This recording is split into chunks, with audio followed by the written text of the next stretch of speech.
Hey everybody, this is the old man, and I am going to play one of my favorite games of all time, Zelda II. The Adventure of... What should his name be? Oops, that's not what I want to do. Go back. Apparently, I cannot... there we go. I'm going to name him after all of the people I know in my day-to-day life named that. Because there's plenty. So this is Zelda II, The Adventure of Bubba. And that's his girlfriend, Mary Sue. Don't worry, sister, I'll get you. I'll wake you up. I know you had too much moonshine. But Zelda 2 is actually one of my favorite games. Apparently my channel is now, for the time being, going to be my comfort food games that I enjoyed growing up, and because that's what I'm having the most fun doing. And Zelda 2 has remained one of my favorite games. I've led the first Legend of Zelda, and I like this Legend of Zelda, even though this is sort of the black sheep. First thing we're going to do is go get a magic container. You're wondering, how can you see those guys? I can see those guys because you can see their little feet. What was I saying? Yeah, I've always liked this game, even though it was the sort of the black sheep of the Zelda family. And that was just kind of what Nintendo did back in the day. They had this curious sort of way of... they'd release a game, it was groundbreaking and wonderful, and then they'd release a sequel, and the sequel was Black Sheep, and then they'd release the third game, which would be a return to form, and everyone would love it. And Zelda, of course, followed that pattern, as did Mario and Castlevania. And so, but I like this game. I've always liked this game. Never bothered me that it was different. I thought it was cool that it was different. And it is very different. I mean, you can already tell it's side-scrolling. Is there anybody in that house? No. Because I want to get the first magic spell. I think she's in this house. In this house. It's side-scrolling with, you're on the world map, and then you have random battles that are side-scrolling, the towns are side-scrolling, the dungeons are side-scrolling. He jumps, he stabs, there's a lot of platforming, there's experience, so you have to get all the experience. Yay, shield magic. You have to get experience to increase your level. So it is very different, but I have always liked it, and so I just want to Let's Play it for everybody, even though I know there's probably a million Let's Plays of this game on the internet. And I am using a new emulator for this one. Excuse me? Should I go get the jump spell? Because if I go get it, there's a risk that I might die and embarrass myself, but you know what, let's just go try get it. Maybe I'll get lucky and I won't...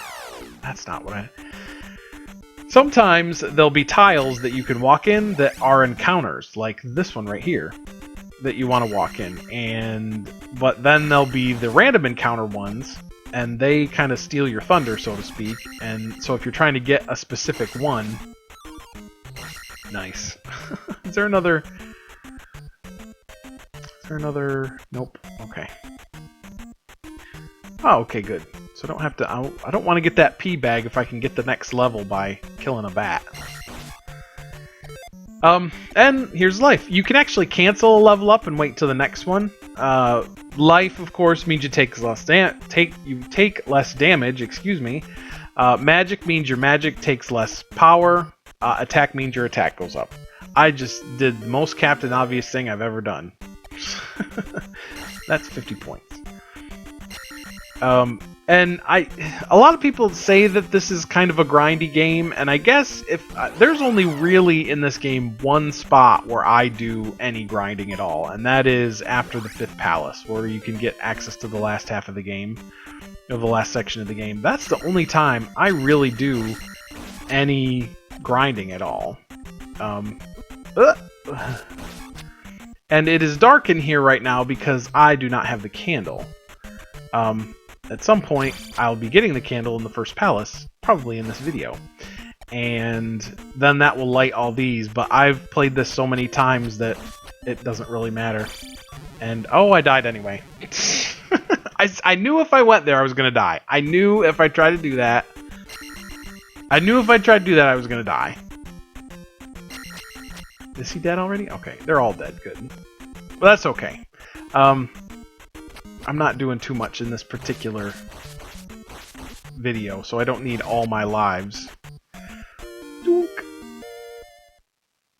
The trophy. That is a trophy. We need that trophy so that we can go to the next town and get the jump spell, which will be helpful.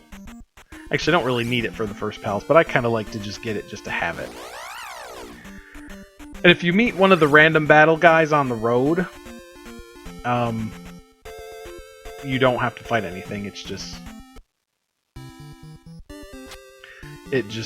a plain road, and that's all you do. And here's the ladies that restore your health. They invite you into your house. They invite you into their houses and restore your health. That's not shady at all. We always made fun of that little fact. Everybody was like, "Hey, yeah, come on in. Oh, you have a trophy? Oh, come on in. I shall reward you appropriately." Like, really? Where are you? Where are you? Where are you? There's just some old man in here.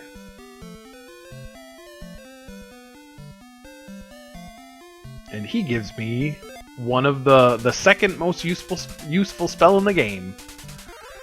The jump spell, which lets you jump higher, since I've gotten in the habit of stating the obvious in this video.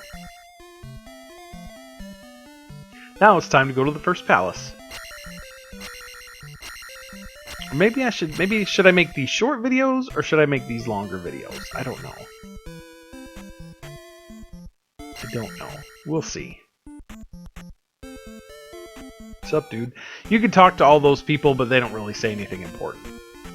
I mean, they do, I guess. If you don't have Nintendo, if you never read Nintendo Power, then you would need their advice. But seeing as I had Nintendo Power as a kid, as I've mentioned before, yeah, I don't need to hear anything they say. Another dark cave. The dark caves, of course, I already said that. They'll light up when I get the candle, which is in the first palace. And the items work different. There's not a lot of... You have your screen there, and down at the bottom will be where all my items show up. But you don't equip new items like you did in the first Zelda. You have... A lot of your items are just passive. And... Oh, I'm gonna get another level. Alright. Oh, maybe not. Yeah, I'll get it when I kill this blob. Magic. I find that as long as you kill, you know, you just kind of, it's kind of like an RPG, where if you kill all you just deal with the battles in front of you, you don't have to grind as much, I find. And let's see. Oh yeah, bubbles. I think maybe, these will be shorter videos. I'll do, the bubbles will hurt you, by the way, that's why I'm making noise. Yeah. I think we'll do the palace in the next video. Bloop. Oh, and as I was like I was saying, that sometimes the random battles can actually get in the way of a tile that had an encounter on it that you wanted. Bloop. And there's my first life. Heart container. There is still heart containers in here, thank goodness. I mean, we haven't gone totally off the rails. And there's magic containers to increase your magic. That was the first little thing I got. And up here is the first palace, first desert palace. But then we have to go through this again. Yep. Which these bubbles, some of this is platforming is kind of hard, because if you're not watching those bubbles, they'll knock you into the water and you'll be dead. And when you lose all, you have 3 lives. Once you lose all your lives, you go back to Mary Sue. The palace with Mary Sue in it. Drink you some moonshine and start again. Yeehaw! Alright, I think I'll make these more littler videos. So we'll pause it there and we'll pick it up next time. Thank you for watching.